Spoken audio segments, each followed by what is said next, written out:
Good afternoon, ladies and gentlemen. Welcome to the Rumi Forum Luncheon Series. It's a pleasure to have Congresswoman Donna Edwards with us on this occasion, and she will be talking about the importance of intercultural and interfaith dialogue, both at the local and international scale. We'll move thereafter into question and answer format in the next few moments. So, Donna. Thank you. Well, it's wonderful to be here with you this afternoon and to be able to discuss what I think is something that's really important, particularly at this critical juncture, both in terms of domestic politics, but also where we sit in the international community. You know, I look, for example, across my congressional district and across our region here in the Washington metropolitan region, and what I see are communities that are incredibly diverse, but also challenged in terms of our relationships with each other. And, you know, I think fortunately, though, we've found many different avenues in which people can both exchange and learn from cultures, from faiths, from different communities. And you know, the folks here with the Rumi Forum, of course, play a really important role in that. And I know I've learned a lot about all of our very diverse communities from my, association. Now, I think as I look across the world, the challenges that we face internationally actually are not that much different than the ones that we face domestically in terms of people understanding each other, working across different lines, and figuring out ways to do that that involve nonviolence, education, and an openness to dialogue. And I think at this particular moment here in the United States, I look at our challenge domestically, politically. We've gone through a major we're in the midst of a major political transition here in the United States. I don't think that actually means very much in terms of the United States' continued positioning in the world to encourage dialogue in some of our trouble spots around the world. But I do think that what we've seen play out over the course, particularly of this last year, domestically, are more examples in which people's frustration with each other actually leads to conclusions that I think can sometimes be very destructive and disruptive. And we'll see that as we come forward with increased dialogue around issues like immigration. We will see that as we come toward a conversation about what we do around job creation, and people challenged by protecting their own, and as a result being very hostile in some ways to concerns outside their own communities. And I think this poses both an opportunity for us, but as well as a challenge. And the opportunity is reaching beyond ourselves and our own local communities and understanding more about different faiths and traditions as we approach the end of the year. There are so many of our faith traditions that have, where we celebrate different holidays, religious holidays. It's an opportunity actually to learn. I know that I use that opportunity in my congressional district and have over the course of the last couple of years of my service. And in order to help us bridge some of those barriers. And so I just appreciate the opportunity to be here today to discuss these issues with you, and look forward to continuing dialogue. What do you see as the major hindrance in terms of American communities and the lack of understanding of the concept of the other, people of different backgrounds? Why do these issues exist, do you think? Well, I think that particularly at a time, for example, when people are experiencing a lot of economic uncertainty, I think some of the natural tendency when that happens is to close in, and with a belief perhaps that it's somebody else is causing it, and that you might get a job and somebody else might not get that job, and so I think it's always been a challenge in this country, in the history of our country, where this is a country that has accepted a lot of people who come from a whole bunch of different places. And the theory of the melting pot is not just a theory, it's, you know, it's actually in action here. But inevitably with that, it requires us to step outside of ourselves and to learn something about other cultures, other communities, other faiths, people who are different from us. I happen to actually, you know, come from a background where because of the way I grew up, I actually grew up all over the place. I've lived in virtually every region of this country, many different kinds of communities, from rural communities to urban communities, communities that are incredibly diverse, other communities that are not diverse in any way at all. And so my life experience actually tells me that there's no harm in learning from people who are different from you, and we have that opportunity in our schools to teach that. I've had the wonderful ability to be able to go to some of our particularly elementary and middle schools that share a wide range of diversity in terms of the students that they serve, and where students by intent and by study and with instruction actually have the ability to learn about not just other cultures and other faiths and people who aren't like them, but also learn about other parts of the world. And so I think we always have to take those moments as, you know, challenges but real opportunities. Would you then see that education is the major player in helping overcome some of the issues regarding misunderstanding? Well, I think absolutely. And, you know, I mean, let's keep in mind that this challenge of understanding people who are different and accepting people who are different in different ways isn't just an American challenge. It's a global challenge. I've had the experience of traveling to other places in the world where they face some of the same, you know, concerns that we do about, you know, bridging gaps, and, you know, where you have sometimes minority populations that have to be respected and incorporated into majorities, and those are very similar challenges that we face here. And the only way, I think, to overcome that is by education. And sometimes that education can be formal education, but other times it can be very informal. It can be the relationship that I attended a couple of feasts during Ramadan, and a couple of interfaith experiences where people from a wide range of faith traditions were brought in by, you know, one imam into a mosque, and it really opened a lot of people's, you know, eyes. And sometimes that's just about understanding, and that takes away, you know, fears, it takes away concerns, and, you know, it takes away, I mean, after all, it mostly is just a fear of what's not known to you. And education plays a huge role, both formally and informally, in changing some of those concepts. And in regards to some of the issues that currently exist regarding what may be considered as prejudice or bigotry, or even verging on hatred, how do you see this playing out on the international arena in regards to the reputation of the United States? Well, I mean, I think that since President Obama has been in office, and particularly with this sort of what I describe as a reinvented State Department that really is a State Department that's beginning to embrace diplomacy in a new way, that we've made some tremendous strides even over the last couple of years to try to straighten out some misconceptions that have developed over the last decade, and that's really important.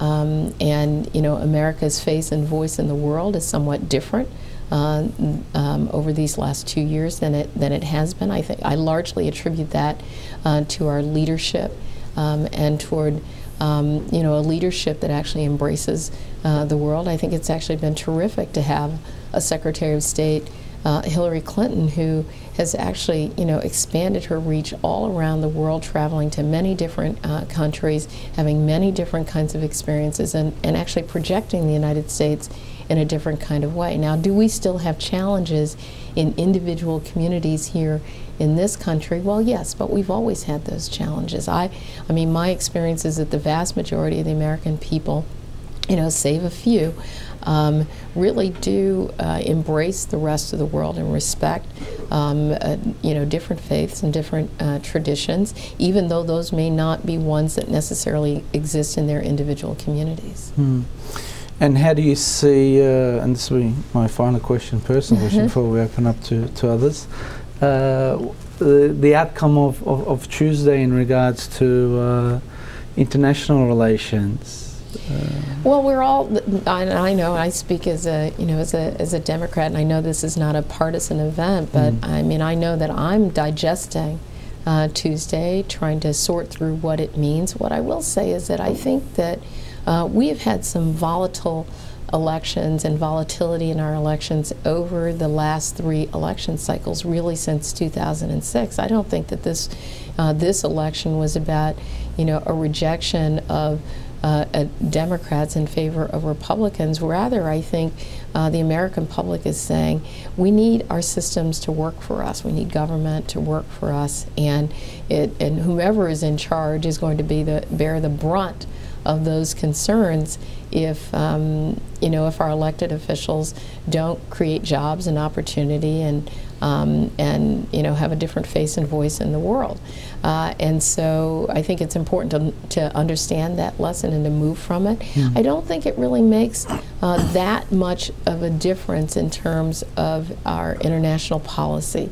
What is really fortunate in this country is that largely our international policy is directed by and through the President of the United States, as implemented by our Secretary of State and other secretaries. I don't think that will change. I think as evidence of that is the President's trip that he's making to Asia over the next 10 days, traveling with business leaders and political leaders and others. I think that speaks volumes to the fact that this President remains committed to understanding and behaving differently in the world and having the United States play a role in our global community, and nothing about Tuesday changes that. Thank you. Guests, open up the floor to questions. If you do have a question, we have a microphone. Please stand, speak clearly and into the microphone, and you can have the Congresswoman take your questions. Kathy Aquilina with the Co-Scholars Program Initiatives of Change. And I'm interested in Congress having a dialogue, and I bet you are too. And I think it would be a great role model for the country if actually things could happen. And do you see things happening like the Black Caucus? Are they trying to reach out, or are there ways that individual Congress people, even if you can't get everybody on the same page or talking together, maybe there are individuals that do talk, or are we missing something? Well, I think one of the things outside of the cameras of C-SPAN that isn't often documented and recorded is that indeed there are a lot of relationships that are built up in Congress. And even if you're in any workplace, if you don't build relationships with your colleagues, it's really hard to get anything done. And Congress is really no exception to that. I do think that in the headlines of the day, some of the differences that we have actually are exacerbated on the front pages of the of the papers, and it makes it very complicated to at least project publicly our ability to work together. I think to his credit, President Obama actually began his administration really reaching out across a lot of different lines, both international lines, domestic lines, political lines, and some of those attempts to reach out, frankly, have been rebuffed. And so I think that makes it more challenging to try to figure out where there's common ground. I listened to the President's statement following the midterm elections, and his statement was one of offering and extending a hand and opportunity to work with the new Republican leadership. I think it remains to be seen how that will take place. What I will say, that as somebody who's deeply connected to both my communities but also to our international communities. I think it's really important that there are some things that really are about principle and about deep philosophical differences. And those are things that may not be bridged. It doesn't mean that we don't need a dialogue about them, but sometimes there are things where this country has to actually experience having those philosophical debates. One of those debates is about the role of government and how government plays or doesn't play in people's lives. The other is the role of the United States and what's the role of the United States in the world. And there are actually deep philosophical differences about these things, and I don't think they can be masked by saying that we just have to find common ground for common ground's sake. However those minorities are constructed in this country, and to have the space for them. I happen to believe the United States is one of those places where we actually, over periods of time and different periods in our history, have been able to find a space and a place and a voice for minorities, because it's not always the rule of the day that because you're a majority you should simply have your way. Our Constitution actually doesn't envision that. And so I think on issues of immigration reform, my view is that we're a country that has always embraced having people come from different places to find their place and space in the United States and to raise their families and to be happy and to prosper. And to me, that's actually something that's very fundamentally American. And so I hope that we're able to proceed on a discussion about our immigration laws and policies that keeps that in mind, and that says that we're actually a country that's open, even though it's really clear that we have to have the ability to control our borders and know who's coming in and out of the country. But when people want to take care of themselves and their families and prosper in the American dream and contribute to who we are technologically, culturally, in all kinds of ways, then we should have policies that enable that to happen. And I was at something very recently in my community, and I looked out on the room, and what I saw were black and brown people. I saw people who were from so many different countries of origin. I saw people who were young and who were old, people who were lesbians and heterosexuals, people who come from a broad range of economic center, whether they were, middle class or they were working families or people of great means. This is our country. And when I looked out on that room and I saw the many different ways that we are Americans and that we have found a way to try to achieve the American dream, I thought that's the kind of country that I want. And so what that means for me is that we have to have an immigration policy that enables us to have many of those kinds of rooms all across the country. What is our connection to the international community? I have to say, I mean, both in Prince George's and Montgomery County, because I represent both of those counties in Congress, we have a lot of our businesses, particularly our small businesses that do business internationally. We do have a couple of sister city and sister county programs. We have a trade office in Prince George's County. There's an Africa trade office that does that facilitates business opportunities for our businesses in the county.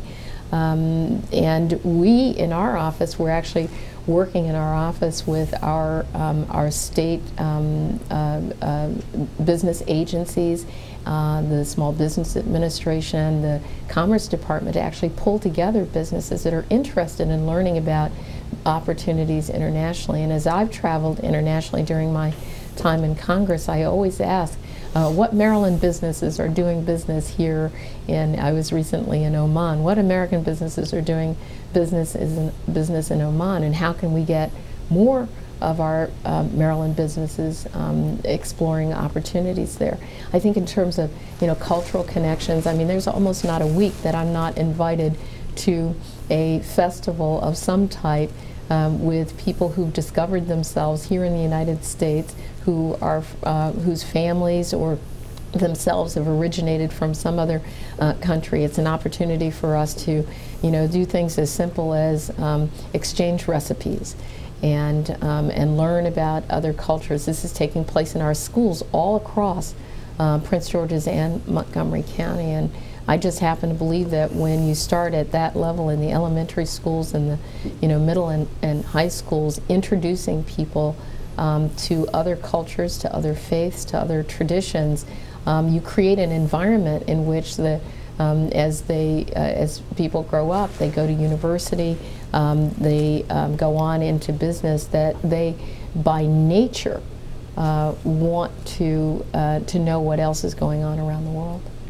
Now we have to wrap it up, but I will take advantage of the chair and ask one final question. Because of your background and the great developments in the civil rights movement over the last half a century, what type of advice would you give to community leaders, particularly from new and emerging communities, in regards to the experiences that the African American and the older cultural faith-based communities have experienced? What advice would you give them?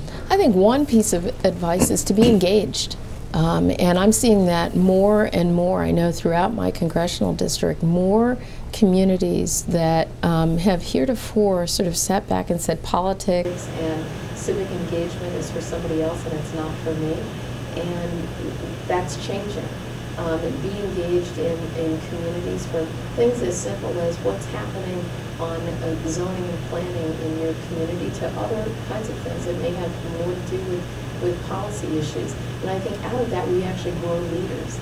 And I'm interested in growing leaders because I know I didn't come into the Congress through your traditional political lines. I never held elective office before I was elected into the United States Congress. I've been a community activist and a policy leader. And so I think that that's actually a great trajectory into politics. And so I encourage people to be engaged in their communities. And sometimes you start small and you grow big. Sometimes it's about getting a speed bump or a camera in your community or a stop sign in your community, and then the next thing you know, you're trying to figure out how to do economic development in your community. And so be engaged, be present. Thank you, Thank you. Congresswoman Donna Edwards. If you can thank Congresswoman Donna Edwards for participation today. Thank you.